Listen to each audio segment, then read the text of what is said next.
अस्सलाम वालेकुम। Smart practicals में आज हम फिज़िक्स का एक्सपेरिमेंट नंबर 12 परफॉर्म करेंगे। फिज़िक्स के एक्सपेरिमेंट नंबर 12 में हमने कनकेव मिरर को इस्तेमाल करके वाटर का रिफ्रैक्टिव इंडेक्स मालूम करना है।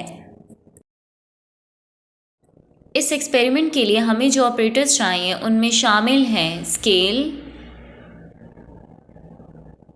कनकेव मिरर, हमें बीकर प्लस वाटर चाहिए, ऑप्टिकल नीडल चाहिए और साथ में हमें एक आयरन स्टैंड चाहिए। कनकेव मिरर एक ऐसा मिरर है जिसके इनर सरफेस रोशनी को रिफ्लेक्ट करती है, मतलब जब इस पर लाइट पड़ेगी तो वो टकराकर वापस आ जाएगी और इसका इमेज बन जाएगा। सबसे पहले प्रोसीजर में हम कनकेव मिरर की अप्रॉक्सीमेट फोकल लेंथ मालूम करेंगे। इसकी अप्रॉक्सीमेट फोकल लेंथ कैसे मालूम करेंगे? पहले इस विंडो का इमेज इस पेपर पर हासिल करना है। जहाँ पर इस विंडो का इमेज पेपर पर बन जाएगा वहाँ पर स्केल की मदद से हम डिस्टेंस यानी फासला मालूम करेंगे और वो डिस्टेंस इसकी अप्रॉक्सीमेट फोकल लेंथ होगी। कनकेव मिरर की फोकल लेंथ मालूम करने के लिए विंडो का इमेज इस पेपर पर हासिल किया तो इमेज और मिरर के दरमियान जो डिस्टेंस आया हमारे पास वो 13 सेंटीमीटर था। जी स्टूडेंट, 13 सेंटीमीटर्स हमारे पास इस कनकेव मिरर की अप्रॉक्सीमेट फोकल लेंथ है और ये विंडो के इमेज और कनकेव मिरर के दरमियान डिस्टेंस है। अब हम कनकेव मिरर को क्लैंप पर एडजस्ट करेंगे और इस ऑप्टिकल नीडल को इस तरह से प्लेस करना है कि इसके टिप कनकेव मिरर के सेंटर में हो, यानी प्रिंसिपल एक्सिस कनकेव मिरर का और इस नीडल की टिप बिल्कुल आमने सामने होनी चाहिए। हमने जो अप्रॉक्सीमेट फोकल लेंथ मालूम की थी वो 13 सेंटीमीटर थी। हमने इसके डबल यानी 26 सेंटीमीटर के फासले पर इस नीडल को एडजस्ट करना है।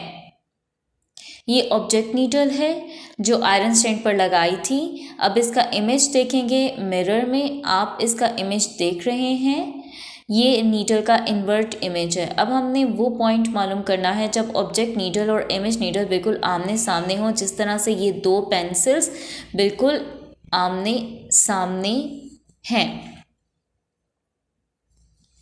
और जब ये पॉइंट आ जाएगा, मतलब ऑब्जेक्ट नीडल और इमेज नीडल बिल्कुल आमने सामने हो जाएंगे, तो हम डिस्टेंस मालूम कर लेंगे। जब हमने ऑब्जेक्ट नीडल की पोजीशन चेंज की, इसे 26 सेंटीमीटर पर रखा, तो हमने देखा कि ऑब्जेक्ट नीडल और इमेज नीडल बिल्कुल आमने सामने हैं। जी स्टूडेंट्स, हमने जो अप्रॉक्सीमेट फोकल लेंथ मालूम की थी कनकेव मिरर की वो 13 सेंटीमीटर थी। इसके डबल यानी 26 सेंटीमीटर पर मैंने ऑब्जेक्ट नीडल को प्लेस किया। अब इसका इमेज मिरर में देखें कि वो किस तरह से बनता है। सो स्टूडेंट्स, आप देख सकते हैं कि 26 सेंटीमीटर पर ऑब्जेक्ट नीडल और इमेज नीडल बिल्कुल आमने सामने हैं।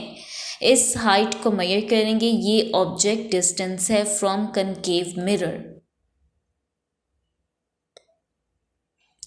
अब पानी को कनकेव मिरर के सरफेस पर डालेंगे, लेकिन पानी बहुत ज़्यादा नहीं डालना। सो आप देख सकते हैं कि पानी ऐड करने से कनकेव मिरर में इमेज नीडल और ऑब्जेक्ट नीडल आमने सामने अब नहीं रही। अब ऑब्जेक्ट नीडल को मूव करेंगे ताकि ये दोनों नीडल्स यानी ऑब्जेक्ट नीडल और इमेज नीडल दोबारा से आमने सामने आ जाए।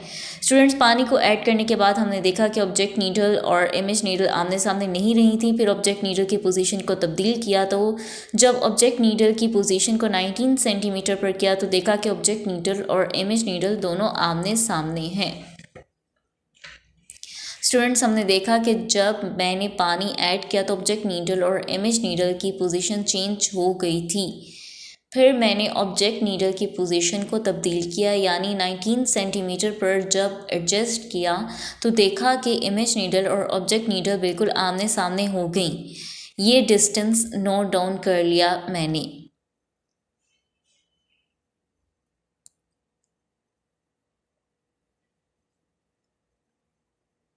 So students, without water object needle और इमेज नीडल दोनों बिल्कुल आमने सामने थी 26 सेंटीमीटर पर। और बिल्कुल इसी तरह जिस तरह ये दोनों पेंसिल के जो सिक्के हैं ये आमने सामने हैं। लेकिन पानी को ऐड करने पर इन दोनों नीडल की पोजीशन आमने सामने नहीं रही थी। जिस तरह ये दोनों पेंसिल के सिक्के अब आमने सामने नहीं रहे। फिर हमने ऑब्जेक्ट नीडल की पोजीशन को चेंज किया। जब ऑब्जेक्ट नीडल की पोजीशन को 19 सेंटीमीटर पर लेकर आए, पॉइंट ए हम कहेंगे उसे, तो फिर क्या हुआ कि ये दोनों नीडल दोबारा एक दूसरे के आमने सामने आ गई और यही पॉइंट हमने मालूम करना था। सो अब हम कैलकुलेट करेंगे हमारे पास रिफ्रैक्टिव इंडेक्स वाटर का क्या आता है। हमने स्टार्ट में अप्रॉक्सीमेट फोकल लेंथ मालूम की थी कनकेव मिरर की, जो कि 13 सेंटीमीटर आई थी। सो 0 सेंटीमीटर पे हमारा जो डिस्टेंस है वो 0 होगा। ए सेंटीमीटर हमारे पास विदाउट वाटर जो डिस्टेंस है 26 और बी हमारे पास विद वाटर 19। ओ ए 26 आया, ओ बी 19 आया। तो रिफ्रैक्टिव इंडेक्स में हम ओ ए को डिवाइड करेंगे ओ बी पे, तो 1.36 हमारे पास आंसर आ रहा है रिफ्रैक्टिव इंडेक्स ऑफ वाटर। हमने 3 इस तरह से लेनी है रीडिंग और मीन वैल्यू फाइंड आउट करनी है रिफ्रैक्टिव इंडेक्स की। तो वाटर का रिफ्रैक्टिव इंडेक्स 1.33 होता है और हमारे प्रैक्टिकल में 1.36 आया है।